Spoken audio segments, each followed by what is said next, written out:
वासुदेवाय ॐ नमो भगवते वासुदेवाय ॐ नमो भगवते वासुदेवाय नारायणं नमस्कृत्य नरं चैव नरोत्तमं देवीं सरस्वतीं व्यासं ततो जायम् उदीरयेत् श्रीन्वता स्वकता कृष्ण पुण्यश्रवणकीर्तनः हृदयन्तुस्तो हि अभद्राणि विदुनोति सुहृत्सुतां नष्टप्रायेषु अभद्रेषु नित्यं भागवत सेवया भगवते उत्तम श्लोके भक्तिर्भवति नैष्ठिकी.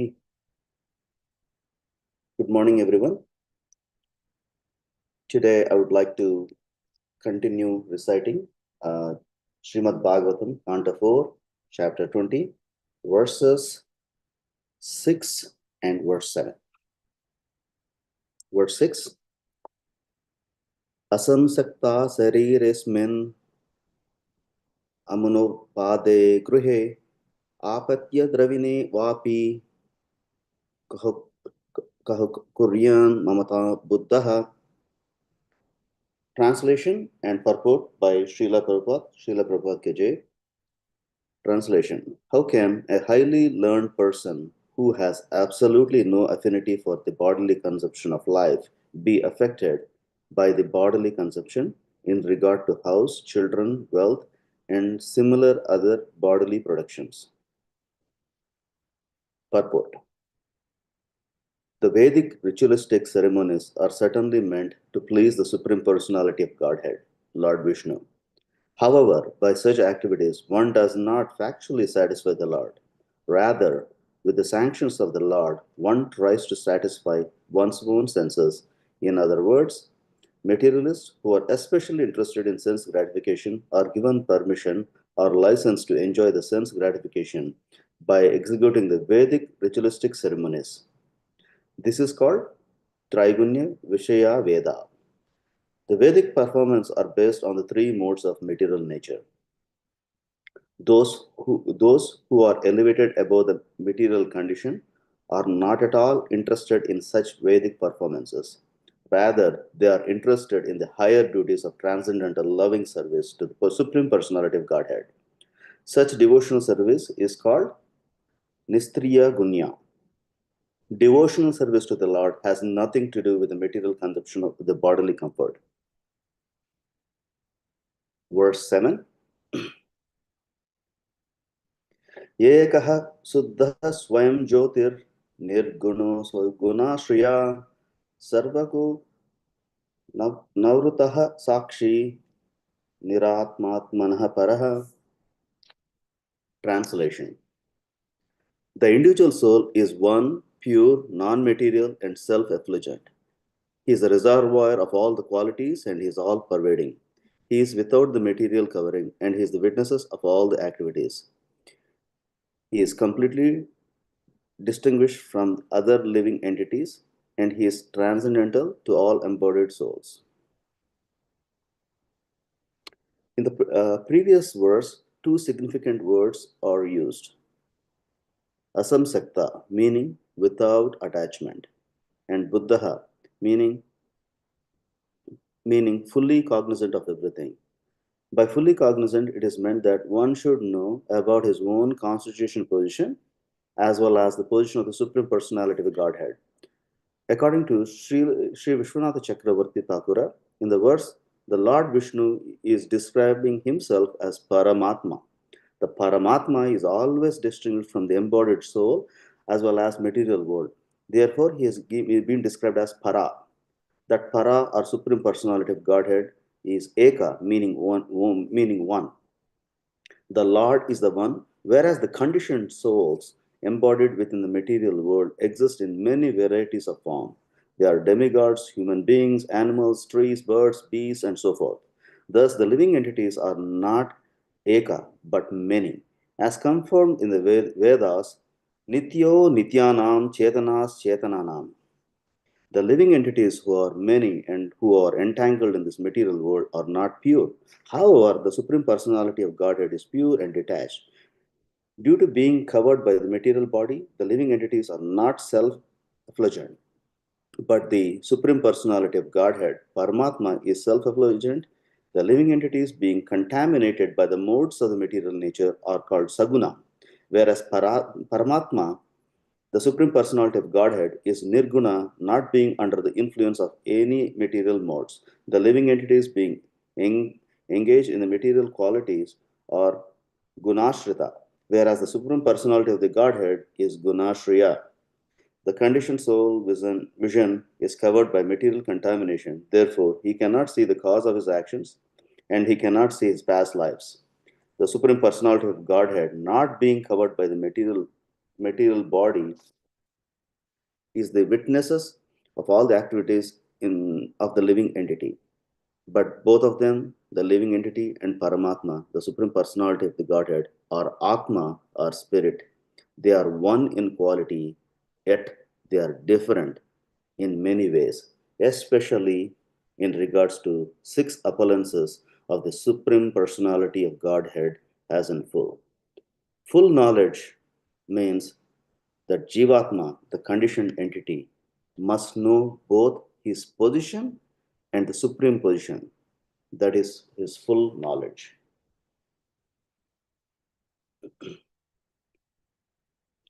नम ओं विष्णुपादाय कृष्णप्रेष्ठाय भूतले श्रीमते भक्ति वेदांत स्वामिन इति नामिने नमस्ते सरस्वती देवी नमस्ते सरस्वती देवी गौरवाणी प्रचारिणे निर्विशेष शून्यवादी पाश्चात्य देश तारिणी जय श्री कृष्ण चैतन्य प्रभु नित्यानंद श्री अद्वैत गदाधर श्रीवासादि भक्तवृंद हरे Krishna Krishna Krishna Hare Hare Ram Rama Rama Hare Hare.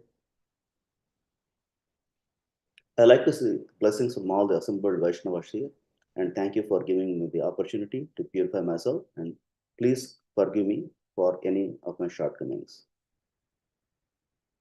I'm summarizing the verses by listening to the lectures from His Holy Grace, Srivas Rasabihari Prabhu lecture. He's from ISKCON, Hyderabad on September 26, 2022, and another Prabhu, His Holy Grace, Anandamaya on September 27, 2022. From the first verse, we are talking about transcendental perspective versus the body perspective.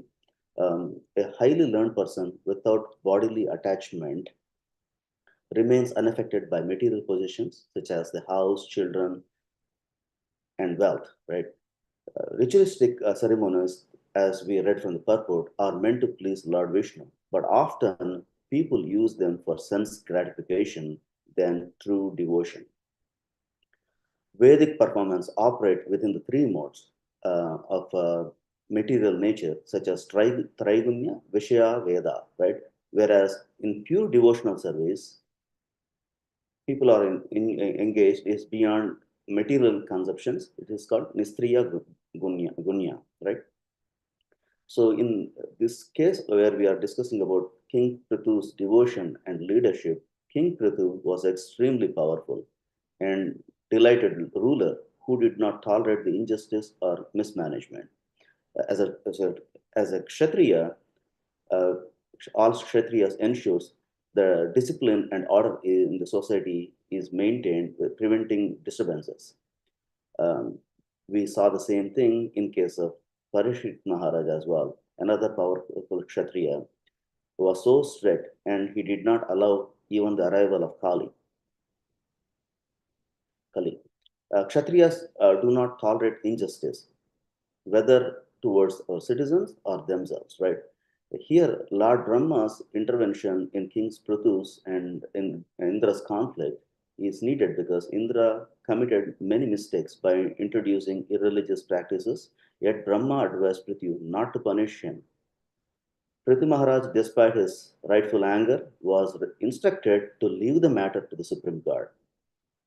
What are the lessons we learned from this episode? In every episode of Srimad Bhagavatam, we have something to learn.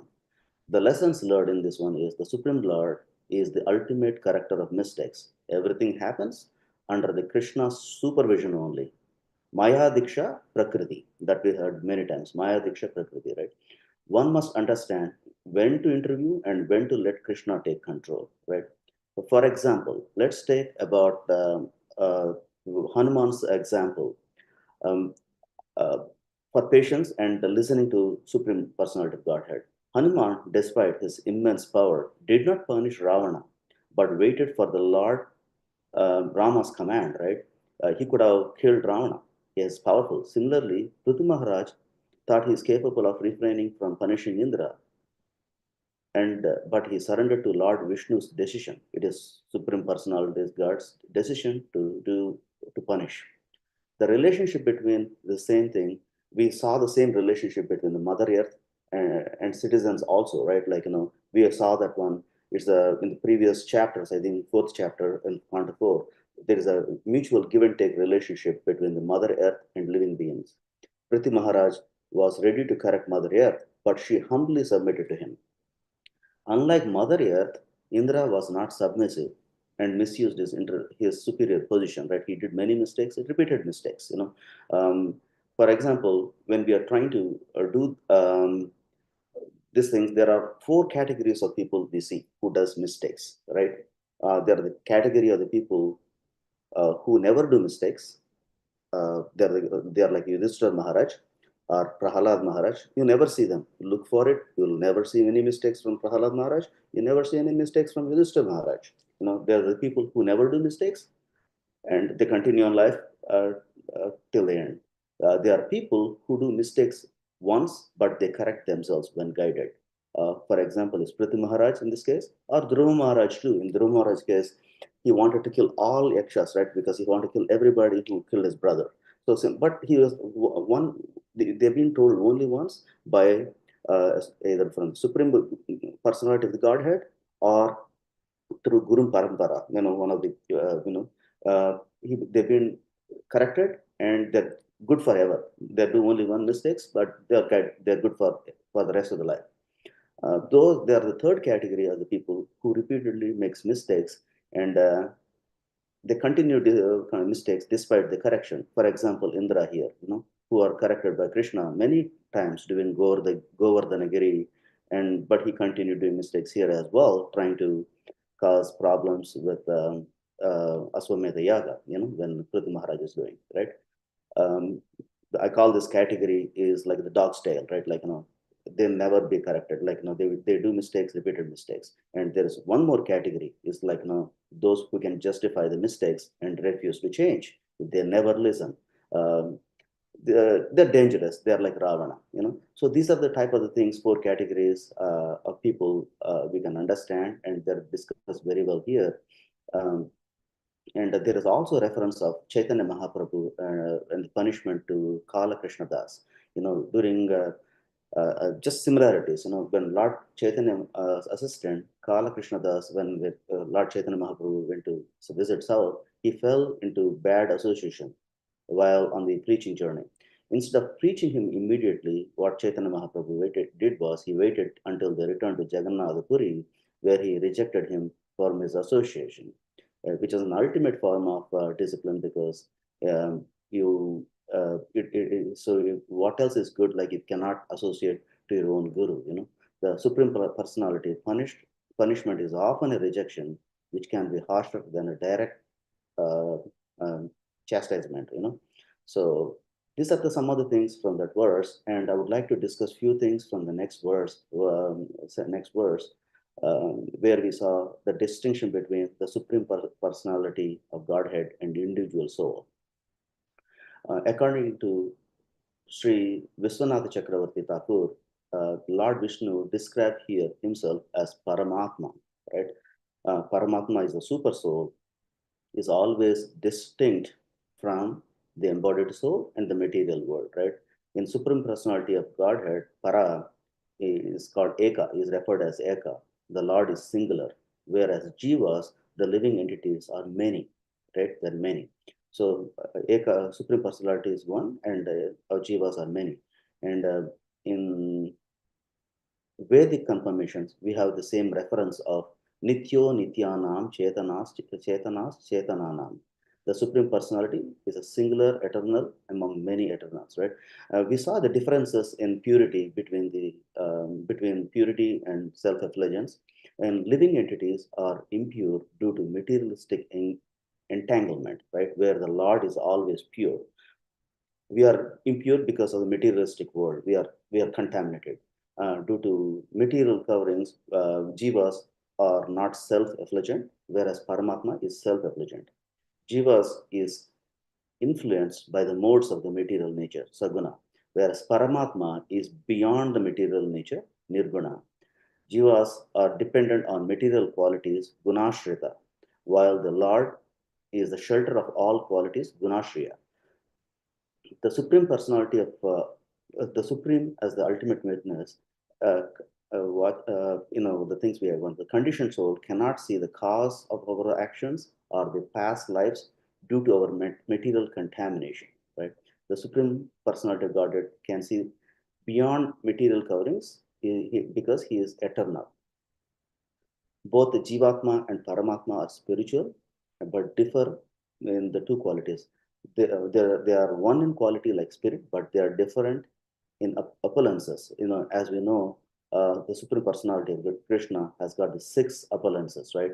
Aishwarya, wealth; Virya, strength; Yashya, fame; Siri for beauty; Jnana, knowledge; and Vairagya, renunciation. These are the six appearances that Supreme Personality has got, whereas the Jivas don't have it. Right?